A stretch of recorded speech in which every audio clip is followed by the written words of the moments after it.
pasar el tiempo. Bueno. Eh, ¿Vosotros también estáis en cuarentena? Estamos en cuarentena. Vale, vale. Ahora vamos a ir charlando un ratito más. Ahora se van a ir de a poquito sumando Ujú. gente, pero ahora en 7 minutitos ya arrancamos formalmente. Vale. Eh, Nosotros estamos en cuarentena hace, en realidad, formal así obligatoria, hace 2 semanas. ¿Dos Los semanas? chicos ya hace 21 días que no tienen clases, hace 3 semanas que no van al colegio. Ujú. Por ende, bueno, y ahora se nos terminaría, si es que no lo extienden, el lunes que viene después de Semana Santa. Vale, vamos a la par, ¿no? Sí, yo ahí estaba leyendo que ustedes tienen ahora que van a extenderlo después del 26 de abril, ¿puede ser? Algo Sí, sí. así. Nosotros 15 días más, yo creo que nos queda un mes. Otra cosa es que están hablando de levantar la cuarentena a algunos grupos, pero no creo que sea antes de 2 semanas. Sí, esto tiene que ser como bastante paulatino, Sí. digamos, sector por sector. De hecho ahora están empezando a hacer la estrategia por decirlo de alguna manera, de ir abriendo la cuarentena, ¿no? Hoy el presidente del gobierno ha hablado de que había un grupo de expertos haciéndolo. Bueno, ya recibiremos noticias. Por supuesto. A todos los que se van uniendo, ahí veo que hay 8 personas unidas, les pedimos un poquito de paciencia, que teníamos esta charla convocada a las 3 de la tarde para que se puedan unir todos y compartir la charla desde el comienzo, ¿no? Con Gilberto Alonso, desde España, médico, director de urgencias y emergencias del Hospital Universitario Perc Taulí, ¿no? Taulí. Es Parque Perc Taulí, Taulí. Lo que pasa es que es en catalán. en catalán, Sí, sí. allí en Barcelona. Así que, bueno, a todos los que se van conectando, ahí le van poniendo bienvenido al doctor. Ujú. Los que vayan teniendo preguntas o tengan algunas inquietudes también se van sumando. Les voy contando a algunas personas que estas son charlas que hacemos desde el Instituto Argentino para la Reducción de Riesgo de Desastres, que es el IARD, que nos pueden encontrar en todas las redes sociales como IARD. Nosotros pretendemos, sobre todas las cosas, empezar a concientizar de que hay que tomar acciones y políticas públicas para la reducción de riesgo. Esta pandemia también es un desastre que se está Absoluto. dando y que algunos estudios venían de alguna manera también advirtiendo de las situaciones sanitarias a nivel mundial y que no se han tomado tal vez las medidas necesarias, no sé si para tal magnitud, creo que nadie se lo podría esperar esta magnitud, pero sí pone, pone a desvelo de todos esta situación a la vista que ningún país estaba preparado para, no sé si tan grande, pero aunque esto hubiese sido un poco menor, tampoco estábamos preparados, me parece, a nivel mundial de los sistemas de salud de lo que está ocurriendo. Ujú. Así. Bueno, ya estamos, 4 minutitos, Bueno, faltan. eh, para que todos se vayan sumando. ¿Qué hora es allá, Gilberto? ¿Las 8 más o menos? sí, ahora son, sí, las 19:57. Faltan 3 minutos para las 8 de la noche. Sí, sí. Vosotros tenéis 5 horas menos, ¿no? Claro, acá son las 3 menos 3 minutos. Muy bien, Eh, muy bien. bueno, ¿cuántos hijos tenés? Dos. ¿Dos? Uno de 13 y otro de 9. Soy... Bueno, Y están los pobres que se suben por las paredes. sí. Llevan ya, pues, 3 semanas. 3 semanas encerrados en casa. Sobre todo el más pequeño, que es muy deportista, hacía deporte todos los días. Ahora mismo está desesperado. Pero bueno. Y además, y encima tienen muchas tareas. Quiero decir, ahora como todo es tecnología, todos los días se conectan con el colegio, tienen deberes, se los cuelgan en el drive. En nuestra época no hubiese sido así esto. No, hubiese sido imposible, No, no, no. totalmente. Pero, Ahí se van sumando más personas, hay preguntas que ya van apareciendo. ah, yo, Vos podés ver, hay yo algunas preguntas, vos creo que las ves. sí, he visto una hora cómo manejamos los turnos de Los guardia. días de... Yo lo que sí que te agradeceré, sabes que no me importa decirlo, he abierto el Instagram para conectarme con vosotros. Yo no tenía Instagram. O sea, soy totalmente novato. O sea, que no esperéis grandes maravillas de contestar o poner comentarios. Si diriges tú las preguntas, yo estupendo, yo las contesto todas. Sí, no, no te preocupes, Vale. vamos a ir llevando esta Lo digo conversación. porque he puesto el iPad así en vertical y ahora no puedo escribir y no.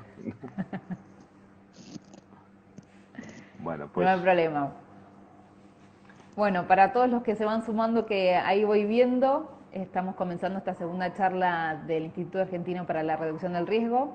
Estamos en conversación con Gilberto Alonso, médico de urgencias y emergencias, director del Servicio de Urgencias del Hospital Universitario Parc Taulí de Sabadell, en Barcelona. Así que le damos la bienvenida, le agradecemos muchísimo este contacto con nosotros, que haya podido abrir el Instagram, que se haya tomado este tiempito. Y la verdad que quiero arrancar con algo que a mí por lo menos me llama mucho la atención. ¿Cómo es un día suyo, cómo no es un día tuyo en digamos, en este contexto? Hoy, por ejemplo, ¿cómo fue el día, cómo se vive el día a día de los médicos en esta situación de pandemia? bueno, hoy en mi caso era sábado, pero tenemos reunión de crisis todos los días a las 9 de la mañana, en la que analizamos cómo han ido las 24 horas anteriores, qué disponibilidad tenemos de camas, tanto en urgencias como en críticos como en hospitalización de agudos. En nuestro caso ya empezamos a tener otras alternativas, tipo hoteles o derivación a sociosanitarios o a otros hospitales de menor nivel. Y la verdad es que esta reunión de crisis la tenemos todos los días de la semana. O sea, ahora mismo llevamos un mes trabajando todos los días, lo que es las direcciones, ¿no? Ujú. Sí, El resto del hospital, mis compañeros, trabajamos en turnos de 12 horas. doce horas. Sí, en mi departamento ya lo hacíamos así. Nosotros en urgencias fuimos innovadores en eso y trabajábamos a 12 horas. Y el hospital vio claramente que era lo mejor en este momento, dado que un hospital con muchas especialidades y de todo tipo, quirúrgicas, médicas, etcétera, ahora mismo trabaja solo en tres niveles: urgencias, críticos y hospitalización de agudos. Y todos trabajamos en turnos de 12 horas. 12 horas de día, 12 horas de noche. ¿Cuándo llegó apareció el primer caso, por lo menos en el hospital donde estás vos, en la zona donde estás vos ahí en Barcelona? Nosotros es curioso, tardamos en comparación con nuestros compañeros de Barcelona ciudad. Sabadell, para aclararlo, es una ciudad a 25 kilómetros de Barcelona, forma parte del área metropolitana y nosotros somos un hospital de tercer nivel o de alta tecnología que tenemos 500.000 de personas de referencia directa, por decirlo de alguna manera, y para algunas especialidades hasta 1 millón de personas, ¿no? Eh, la verdad es que el primer caso apareció en el Hospital Clínico de Barcelona, que fue una turista italiana, y nosotros aún tardamos prácticamente casi una semana en tener nuestro primer caso. Y a partir de ahí, sí que es cierto que el área metropolitana norte, que es donde estamos nosotros, para que os hagáis una idea, Barcelona, si vemos a Barcelona, pues la parte de norte se llama metropolitana norte, ha sido el área donde ha habido más incidencia. Hemos ido por delante en toda esta crisis respecto tanto a Barcelona ciudad como al resto de Cataluña. Empezamos tarde, pero después la subida fue ascendente. De hecho, En en cuánto tiempo fue como un brote? una semana. Una En semana. una En una semana. semana pasamos de montar un triaje muy simple para distinguir quién podía ser caso y quién no lo era. Recordemos que en ese momento, parece que estamos hablando de hace 3 meses y estamos hablando de hace un mes, no más, ¿no? Montamos un triaje en el que en ese momento nos preocupaba sobre todo reconocer a aquellas personas que tenían antecedentes epidemiológicos, y el antecedente epidemiológico en aquel momento era el viaje. Era un viaje a una zona donde, que fundamentalmente en nuestro caso era Italia o China. Nosotros, además, Barcelona y el área metropolitana tienen una gran relación histórica tanto con China. Tenemos muchos chinos viviendo y muchos chinos que vienen a hacer turismo y a hacer negocios. Y con Italia, además, pues tenemos una relación muy íntima. O sea, y en ese momento nos centramos en eso y probablemente ese fue, bueno, yo le llamaré error, no sé si son errores. Probablemente nadie éramos conscientes en ese momento que probablemente el virus estaba circulando de forma comunitaria hacía probablemente entre 2 semanas y un mes. Y a toro pasado, como decimos aquí en España, te das cuenta de que ciertos casos que se veían en la urgencia leves, de constipados, síndromes gripales, etcétera, probablemente ya estaban relacionados con la infección con coronavirus. E incluso alguna neumonía que en aquel momento parecía extraña, ¿no? Después, lo que ha pasado después es que nos hemos convertido en unos expertos en conocer las neumonías bilaterales relacionadas con el coronavirus. Nos hemos convertido en expertos en 3 semanas o un mes. En cuanto a la necesidad de terapias intensivas, ¿cuántas camas tienen? ¿Se vieron desbordados?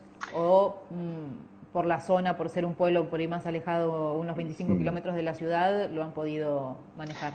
La terapia intensiva ha sido un problema. Como veremos, o como iremos charlando después, las necesidades de terapia intensiva van prácticamente una semana o dos por detrás de las necesidades de urgencias.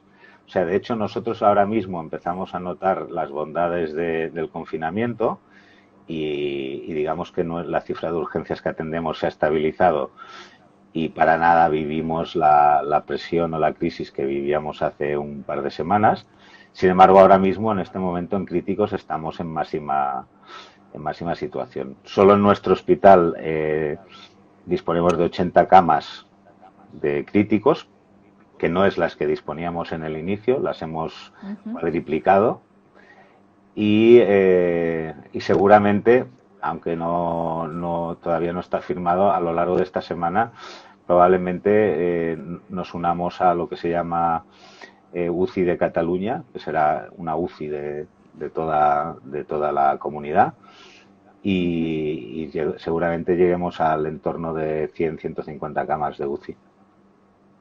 150 camas. Sí, ahora mismo la ocupación con enfermos intubados, etcétera, es alrededor de 70-80 enfermos intubados. O sea, totalmente. ¿Y hay personas que estén críticos y que no se les pueda asistir con respiradores? No, ¿Gente que tengan que derivar? Nosotros de momento no. Sí que eso ha ocurrido en otros hospitales y por eso se ha establecido un centro de coordinación territorial. Ya existía, ¿no? El SEM, el Sistema de Emergencias Médicas de Cataluña, coordina todo Cataluña. Pero dado la magnitud del desastre porque yo estoy de acuerdo en que es un desastre, ahora se hace coordinación territorial. O sea, se ha dividido Cataluña en diferentes áreas. Antes os hablaba, nosotros somos la metropolitana norte, hay Barcelona ciudad, la metropolitana sur, Gerona, Tarragona, Cataluña central, hay varias regiones y cada una de ellas regula los traslados tanto de enfermos críticos como no críticos. Claro. Volviendo al tema de los respiradores, acá, bueno, nos va llegando un poco la información de lo que sucede en España, en Italia. Es como, ustedes son como nuestro diario del lunes, de alguna manera, por decirlo así. Se habló mucho de la compra de respiradores que eran de mala calidad, que no servían, de los test. ¿cuál es, o sea, realmente los respiradores que fueron adquiriendo, que les fueron dando, o sea, tienen, digamos, su uso No, propicio o realmente, o sea, porque en realidad en esto de la sí. maximidad de la información van llegando a todas estas cuestiones. No es que no les quiera contestar, ¿eh? Este es un tema complejo. Yo les hablaré de la realidad que De hemos, la que realidad hemos, usted lo que que vive en el hemos, que hospital. hemos vivido nosotros. Nosotros estamos utilizando todo el material que teníamos, ¿eh? El de más alta tecnología y el más básico. Quiero decir, por decirlo de alguna manera, estamos utilizando incluso respiradores de transporte. Eh, a la espera de la llegada de otros respiradores. Nosotros no tenemos respiradores malos. Sí que es cierto que somos uno de los centros que hemos inventado uno de estos respiradores que se han inventado en 15 días a partir de un balón de insuflación y toda una maquinaria que estamos pendientes de que se homologue por el Ministerio y se pueda fabricar. Eh, Estamos orgullosos. Importantísimo lo que están contando, está muy bueno para que también la idea pueda trascender la frontera. Sí. Tenemos un respirador que se ha probado todas las necesidades básicas que necesitaría uno de estos enfermos y en principio funciona. Lo que pasa es que como todas las cosas hay que homologarlo. Ha sido probado tanto en laboratorio, o sea, con ordenador, da los volúmenes, los flujos, la PIP. Bueno, si hablo demasiados términos técnicos me lo decís. Da todo lo No. necesario. Se ha probado también sobre animal, en este caso sobre cerdo, y se ha visto que ciclaba y que cumplía su misión. Y ahora un poco está pendiente de esa homologación por parte del Ministerio para que se convierta en material médico autorizado, homologado. ¿Y eso en cuántos días se fabrican? Esto es ¿Qué una, capacidad, digamos, eso? Esto fue una idea. Esto la verdad es que cuando den el pistoletazo de salida se puede fabricar en muy poco tiempo. Eh, lo que ocurre es que, bueno, el tema de la homologación es importante. A todos nos corre prisa, pero sí que es cierto que no se puede autorizar cualquier tipo de máquina, ¿no? Y entiendo que el Ministerio el Ministerio de Salud, me refiero en este caso, o la Agencia Española del Medicamento, etcétera, pues se siente responsable y supongo que tiene que homologarlo bien. Igualmente, yo creo que sí que es interesante establecer que hay estrategias respecto a los respiradores. O sea, se pueden utilizar todos y nosotros un poco la estrategia que se ha marcado en nuestro hospital, si fuese necesaria, que de momento no lo ha sido, es utilizar los respiradores de más alta tecnología en el inicio de la enfermedad del paciente y conforme el paciente tiene menos necesidades ir cambiando de respirador. Por decirlo de alguna manera, es ir desescalando los respiradores dependiendo de las necesidades del paciente, ¿no? Con lo cual un paciente, ¿Qué? sí, sí, le iba a No, no, decir, no, no, no. por lo tanto un paciente, por decirlo de Se- alguna manera, en su peor momento y de mayor necesidad, dispone de un respirador de alta calidad o de altísima tecnología y conforme sus necesidades son menores, cambia a un respirador de menores prestaciones, por decirlo de algún momento. Y ese respirador de altas prestaciones pasa a un nuevo paciente que lo necesita. Claro. ¿Cómo es el proceso? Yo tengo síntomas. ¿Cómo es el proceso en España? Llamo a algún lugar, me vienen a hacer la muestra o me derivan directamente al hospital, me aíslan en un hotel, en un centro deportivo. ¿Cómo es el proceso Esto, que están llevando a cabo? si una cosa ha sido característica de estas 4 semanas es como hemos ido cambiando de paso todos. Cuando digo cambiar de paso, quiero decir que han cambiado los procedimientos, han cambiado las formas de hacer prácticamente a veces de día en día, ¿no? Eh, ahora mismo, ahora mismo el proceso es que la gente está confinada en casa y si se encuentra mal puede llamar al teléfono único de emergencias que tiene dos ramas, por decirlo de alguna manera. Una de consultoría o más urgente, que es el 061, Ujú. CAT Salud Responde o Salud Responde, y después está Emergencias, que es 112, que sería vuestro 911, si no me equivoco. ¿Vosotros tenéis 911 de Nosotros teléfono? tenemos, sí, el 911 de seguridad en general, pero acá se están utilizando el 148 por lo que es provincia de Buenos Aires, que es donde todos Ujú. estamos nosotros, 107 en lo que es ciudad de Buenos Aires, y algunos municipios han hecho su Su propio número teléfono. también, Nosotros su propia línea de atención. tenemos el 061, por decirlo de alguna manera, como teléfono más de consulta, y el 112 para las emergencias, ¿no? Ahora mismo no se Sí, realiza la prueba, la PCR, salvo sospecha de enfermedad. Sí que es cierto claro. que antes de que se produjera el confinamiento y el aislamiento, y que se hacían estudios de contactos, sí que se iba a las casas a hacer la prueba El test. del test, la PCR, a los contactos de personas enfermas, un poco para confinar de forma parcial. Ahora ya existe este confinamiento general. La verdad es que ahora mismo no tiene mucho sentido, salvo para confirmar el hecho de la enfermedad. El caso. Sí. Si yo tengo síntomas, bueno, me hacen el testeo porque realmente soy un caso sospechoso, me da positivo. Si estoy en buenas condiciones de salud, me hago, digamos, la cuarentena en mi Sí, casa, sí. o hay centros de aislamiento en casa. Eh, Se puede hacer en casa, si esa es la posibilidad. Si por alguna razón no la pudieses hacer en casa porque no tienes la situación adecuada por metros cuadrados, porque vives con personas vulnerables, etcétera, sí que puedes pasar la enfermedad en un hotel, por ejemplo. Sería un caso. Siempre y cuando las necesidades médicas sean bajas. ¿Quién va al hotel? Aquella persona que no tiene necesidades de oxígeno y que Ujú. tiene autonomía, o sea, que se puede valer por sí sola en el hotel. Algunas preguntas que nos van llegando. Hmm. Allí los días de cuarentena también son 14. Sí, en principio sí, sí, sí. Son iguales. Es lo que hemos determinado como. Yo, de hecho, muy al principio fui contacto de 4 positivos.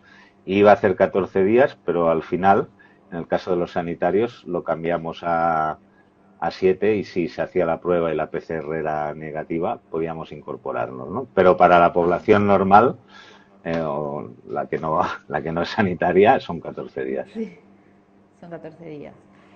Acá también nos pregunta si los testeos están descentralizados, por ejemplo, nos están preguntando. Muy buena pregunta. Hablando de probablemente errores, bajo mi humilde punto de vista, al inicio no los tuvieron, y eso se convirtió en un cuello de botella. En el momento en que los testeos estuvieron descentralizados, todo fue más fácil.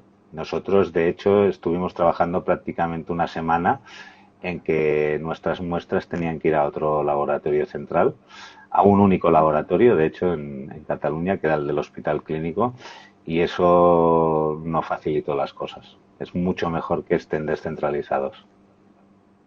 ¿Cuánto tiempo más o menos de estadía tiene una persona que ingresa por un cuadro de coronavirus? Por ahí ingresa con un cuadro, no sé si tan agudo, pero ¿cuánto tiempo por lo general hasta que sale, digamos, en recuperación? Mira, justamente ahora antes de mirar, estaba mirando. Nosotros tenemos una app en que tenemos todo el hospital controlado, prácticamente al minuto, y justo antes de entrar a hablar con vosotros estaba mirando la estancia media de infecciosas. Ahora mismo todos estos enfermos se han puesto a cargo de infecciosas, aunque los atienda todo el hospital. Lo tenemos ahora mismo en 6,9 días, que es muy indicativo. Es la media. Ahora mismo todas las altas que se dan en infecciosas son Una coronavirus, y por semana. lo tanto es una semana, sí. Esa es la estancia media que tenemos nosotros ahora mismo en nuestro hospital. Y en cuanto a las personas fallecidas, no sé en el hospital de ustedes si han tenido muchos casos, pero ¿cómo es el protocolo, cómo es el manejo con las personas que fallecieron? Bueno, la verdad es que tenemos fallecidos. Yo ahora, no es que no lo quiera decir, no tenemos aún una proporción. Sé que nos movemos en una proporción adecuada, y evidentemente el número de fallecidos más importantes son gente mayor, ¿vale? Respecto al manejo posterior, bueno, tiene un manejo especial respecto al traslado del cadáver y todo lo que tiene que ver con el entierro, etcétera, ¿no? Que es totalmente diferente. Además, tanto por el hecho del contagio como por el hecho del confinamiento. Probablemente lo más triste de este momento es que la gente está sola en el hospital, se muere sola, se le da la noticia a sus familiares en su casa, que están solos, y se tienen que despedir solo se pueden despedir de él en una ceremonia muy simple, 2 o 3 personas. Eso es muy triste, ¿no? En nuestro caso, yo hoy, por ejemplo, Muy solitaria. es yo creo que de toda esta tragedia es de las cosas más tristes, ¿no? Hoy en un grupo de WhatsApp que tenemos de compañeros de un máster de gestión y tal, una compañera comunicaba que se le había muerto su madre y tal, y yo le escribía esto, ¿no? Le escribía que es súper triste que la generación está muriendo, básicamente la generación que subió este país. O sea, gente que ahora rondaba el entorno de los 80 años, ¿no? Sabéis que nosotros, por suerte, la verdad es que tenemos una edad media muy, muy elevada, ¿no? Tanto de hombres como mujeres, ¿no? Y la población más importante que está muriendo es probablemente la que, la que hizo la transición y llevó a España a donde está, ¿no? Y es súper triste ver que se tienen que morir en estas condiciones solos porque es inevitable. Nosotros, sí que es cierto que en mi hospital intentamos al máximo, sobre todo los que la muerte es previsible y hacemos adecuación del esfuerzo terapéutico, intentamos que al menos un familiar los pueda acompañar en algunas habitaciones que tenemos acondicionadas, pero aún y así es un proceso que es muy triste. Lo digo, ya sé que es reiterativo, pero es lamentable que toda Pero esta es la realidad. toda esta generación, que es la que probablemente más ha trabajado, se vaya prácticamente por la puerta de atrás. Es muy triste. Ahí justo también nos están preguntando si hay servicios de apoyo emocional Mm. para los familiares, eh, Para digamos, todos. también para el personal sanitario también. Hay para todos. Es importante para nosotros en el hospital ahora tenemos un servicio de soporte importante, tanto de psicólogos como del servicio de psiquiatría. Y para los familiares me consta que también es así a través de la atención primaria. Yo el tema de los familiares, evidentemente, digo por suerte, aunque tiene su coste. Yo hace un mes que no veo a mis padres, los dos son muy mayores, tienen 87 y 83 años, por suerte se valen solos, pero cuando empezó esto los dejé de ver. Hoy cuando volvía del hospital, he pasado por debajo de su casa, les he dicho que se asomaran, los he saludado y así llevamos un mes, ¿no?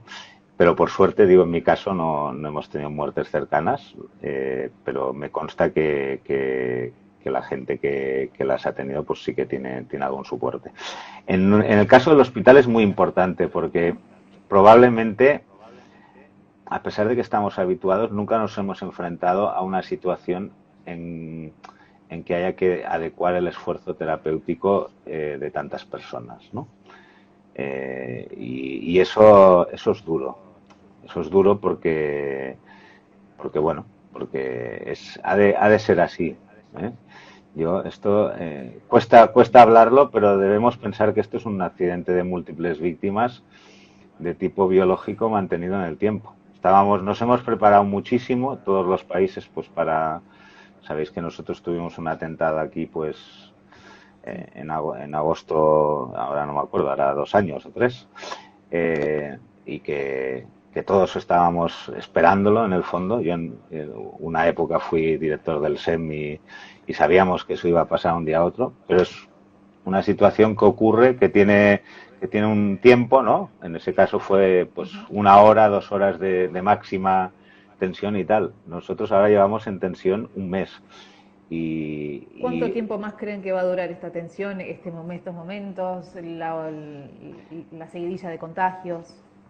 bueno, yo sinceramente creo que nosotros ahora estamos en, salvo que pase algo especial, estamos ya en la meseta de la punta, por decirlo de alguna manera. Se intuye que estamos bajando.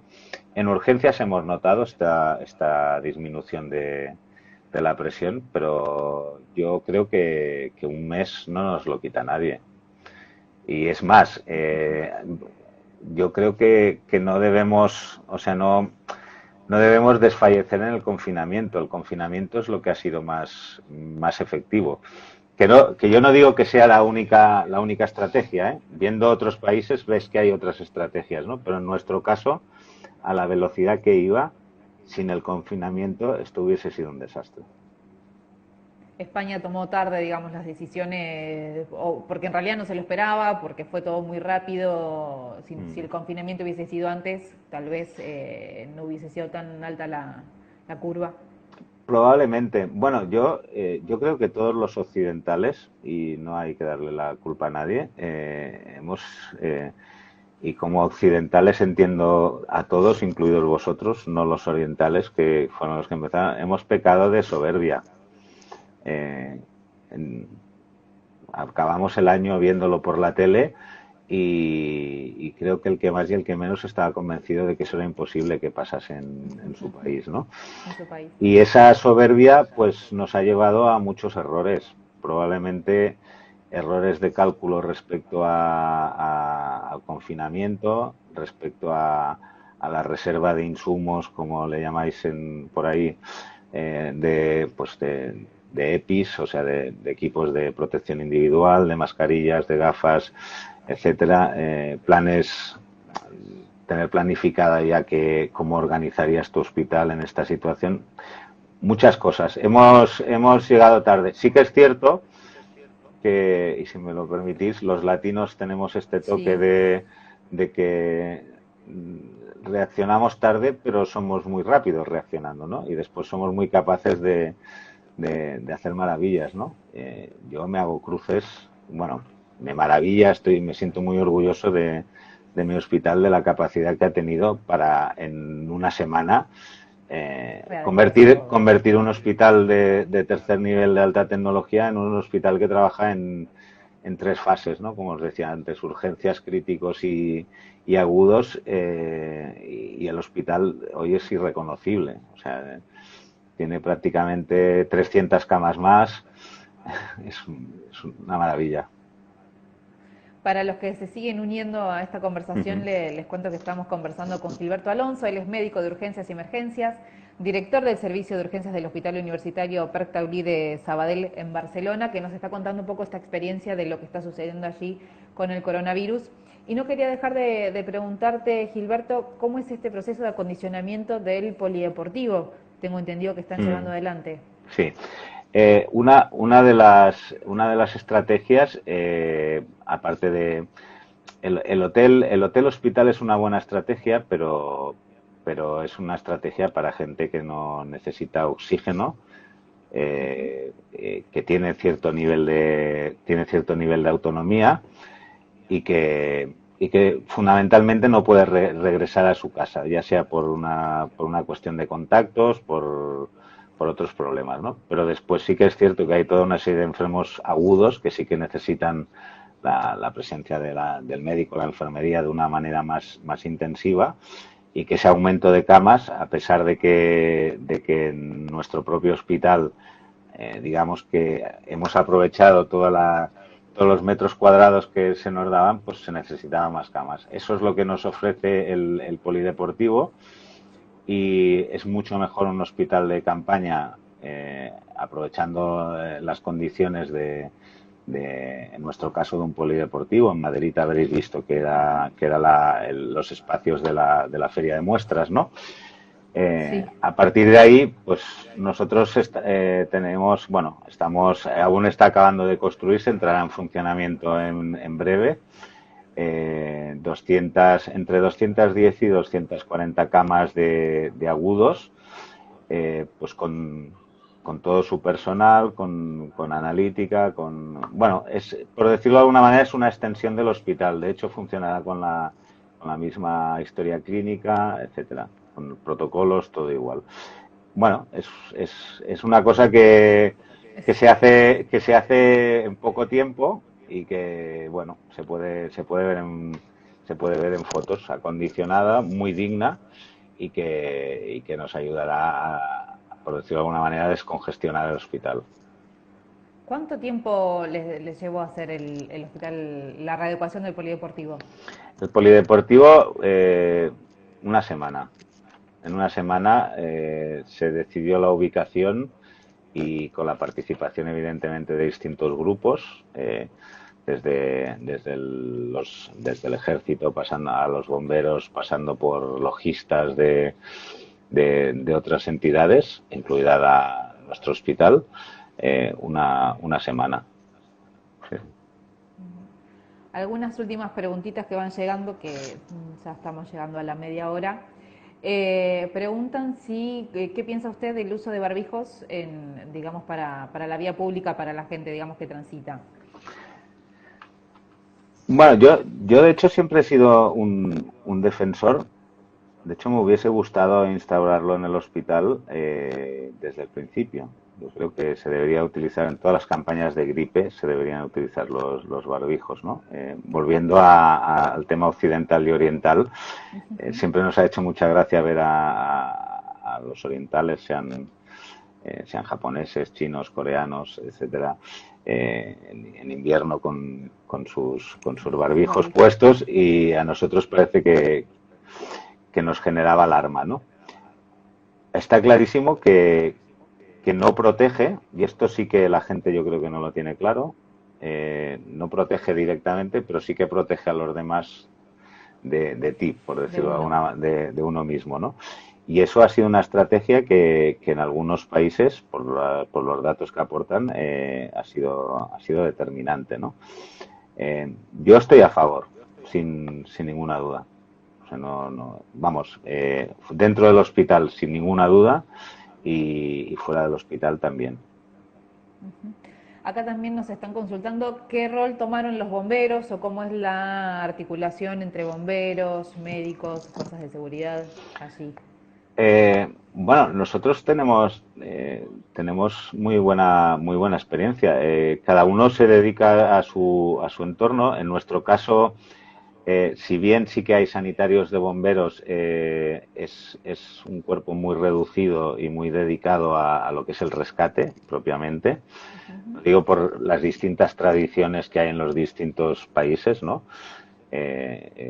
Por ejemplo, en nuestro país vecino, en Francia, los bomberos sí que tienen una tradición muy sanitaria junto al SAMI. Aquí, en nuestro caso, en Cataluña en concreto, el SEM, el Sistema de Emergencias Médicas de Cataluña, es el que se dedica a hacer la atención extrahospitalaria de emergencia, ¿no? Con soporte también de los bomberos, pero con un número, digamos que el SEM hace el 95-98% y los bomberos el 2%. Todos hemos trabajado intensamente en esto y la coordinación, la verdad es que es excelente. Yo, si me quieren hacer preguntas más concretas, no, la verdad es que no, pero es excelente no de ahora, ya es de antes, ¿no? Cataluña se funciona con los programas, bueno, con los procedimientos de protección civil, dependiendo. Ahora está el Procicat, que es el general, no es un procedimiento específico, ¿no? Como puede haber de químicos, sino que es el general. Está en fase de emergencia desde hace un mes y cada cuerpo tiene incluidos los hospitales, tiene sus normas y es lo que estamos haciendo. Gilberto, ¿están probando con tratamientos con distintos medicamentos? Bueno, hemos ido variando conforme ha ido apareciendo, entre comillas, la evidencia científica, ¿no? Hay distintas realidades, ¿no? Empezamos con el Caletra, por ejemplo, en su momento lo dejamos a partir de lo que salió en el New England y ahora, sobre todo, estamos Estamos trabajando con cortisona y con inmunomoduladores para casos graves, ¿no? Y seguimos trabajando con la hidrocloroquina o con la cloroquina, más o menos acitromicina en casos, digamos, menos graves. Básicamente ese es el cuadro. Si quieren alguna pregunta así más concreta. ¿Qué efectividad están teniendo con esos? La recuperación es más rápida. No soy Eh, médica, por eso sí, sí, sí. pregunto desde la ignorancia. Teniendo en cuenta que esto es totalmente subjetivo, porque no, o sea, no tenemos, ya sabe que para estudiar hay que hacer casos, controles, ¿no? Y nosotros no lo estamos haciendo, pero sí que tenemos la sensación de que la cloroquina sí que es un fármaco efectivo y la citromicina también. Eh, Respecto al resto, yo no tengo experiencia porque se utiliza más en críticos y tendrían que decirlo ellos. Estamos utilizando todo lo que nos dice la literatura, lo que nos dice la experiencia de los que han ido por delante, evidentemente, sobre todo los chinos, pero también nuestros amigos italianos, ¿no? Básicamente seguimos, Sí. sí, sí, digo, básicamente No, seguimos los procedimientos de ellos. se incorporaron médicos y personal que estaba retirado. En nuestro caso, menos. Nosotros hemos incorporado, eh, claro, yo le hablo desde un hospital muy grande con muchas especialidades. Nosotros lo que hemos hecho es, eh, ya le digo, ahora mismo no hay en el hospital, es una manera de decirlo, no hay cardiólogos, neumólogos, reumatólogos, hay gente que estamos en la urgencia, gente que está en críticos y gente que está en hospitalización. A partir de ahí se hacen equipos, evidentemente, liderados por el senior de urgencias o de críticos o de hospitalización con más experiencia y son equipos multidisciplinares. Cada uno aporta lo que conoce. De manera que sin ganas de hacer un chiste, ¿no? Porque a veces nos gustan hacer chistes de médicos. Tenemos a los cirujanos visitando neumonías bilaterales y haciéndolo muy bien. Bueno, vamos, ya son 15 horas 35 minutos. Estas charlas siempre las pautamos alrededor de media hora para que tampoco, digamos, consuman demasiado tiempo ustedes que están trabajando allí y para también el resto de la gente. ¿Hay algo que les gustaría compartir con nosotros sobre la situación en Argentina que ustedes pueden saber y que nos quisieran recomendar, aconsejar? Algo que recomendar. Eh, es, es, yo sobre todo mucha humildad. Yo creo que si algo nos ha enseñado esto es que tenemos que ser humildes, tenemos que ser conscientes de las amenazas y hacer una lectura clara de ellas. Yo creo que hemos pecado, como he dicho al principio, de soberbia y que esto ha sido un toque de humildad. A partir de aquí, yo lo que he aprendido es que si nos ponemos, tenemos una capacidad de trabajo y de cambio de ritmo brutal. Yo en mi caso me siento muy orgulloso de la institución para la que trabajo, me siento muy orgulloso de mis compañeros de urgencias. Hemos sido capaces de cambiar de plan a veces en 12 horas. La semana pasada teníamos un follón, o no sé cómo se dice en argentino, un tapón de enfermos en el triaje y fuimos capaces de jueves a viernes de cambiar el sistema de triaje y deshacer ese cuello de botella y hacer mucho más fácil el trabajo para todos, ¿no? Y todo con una poca resistencia al cambio que para mí ha sido lo más importante, ¿no? La capacidad de trabajo, la solidaridad, la entrega absoluta de la gente que formamos el mundo salud y con el apoyo del resto de la gente de la emergencia, ¿no? Que no solo somos los médicos, las enfermeras, los celadores, los auxiliares. En nuestro caso, por ejemplo, en nuestro hospital, yo por ponerle un ejemplo, tenemos un equipo de mantenimiento que es una pasada. O sea, es que sin ellos muchas de las cosas que hemos hecho, mover tabiques, por decirlo de alguna manera, hemos cambiado tabiques de una hora para otra, hubiésemos sido incapaces, ¿no? Es una prueba de, bueno, es una prueba Adaptabilidad, de dicen por ahí adaptabilidad, en los sí, comentarios. y sobre todo de multidisciplinaridad. O sea, aquí el protagonista es el paciente y los demás tenemos que hacer cosas para salvar el mayor número de pacientes. Insisto, es un accidente de múltiples víctimas, aunque no lo parezca, y nuestra misión en que la demanda supera claramente a la oferta, y quien diga que la demanda no le ha superado lo miente, pero a partir de aquí la capacidad de ofrecer es la capacidad que tenemos nosotros de trabajo y de coordinarnos de forma multidisciplinar. Este es el consejo, que insisto, no me atrevo a dar muchos consejos que yo daría. Gilberto, te agradecemos un montón esta charla, por supuesto, con vos, con el IAR, con el Instituto Argentino para la Reducción de Riesgo. Estamos a disposición para cualquier intercambio. También para nosotros es muy valioso tu testimonio. Como decíamos al principio de la entrevista, ustedes son nuestro diario del lunes. Así que tomamos mucho, la verdad, con mucha importancia toda la experiencia de ustedes y cómo van llevando adelante todo y cómo van resolviendo esto que decías todo el tiempo, de tener que readaptarse y reacomodar los equipos, los protocolos de trabajo.